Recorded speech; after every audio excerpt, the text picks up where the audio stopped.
त्रिपुरा मोथा में जो कैंडिडेट उठा है इसको मैं जानता हूँ और नीम की जैसा है, तोड़ देने से बात करके तोड़ जाएगा, उसमें कुछ नहीं है।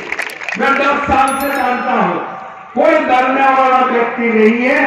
एक से एक पार्टी में जाते रहता है, रायनपीटी काल मोठा काल कुछ पार्टी काल और पार्टी, अभी तक 10 बार कोई ना कोई पार्टी में दिया हुआ है।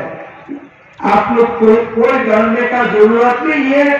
सब लोग आईपीएसपी का उम्मीदवार हमारे जयंती दीदी को वोट दीजिए, बीजेपी आईपीएसपी का सरकार बनाइए और आसाराम बाई का गरीब जनता का कल्याण के लिए काम कीजिए।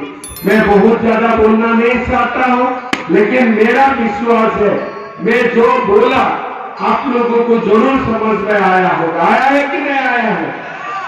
समझा है ना मैंने क्या बोला हूं? समझा कि नहीं समझा आप लोग? थोड़ा बहुत बांग्ला तो हमारे भालो नहीं हो, जो আমি অল্প অল্প হিন্দিতেও বলেছি, ঠিক আছে না?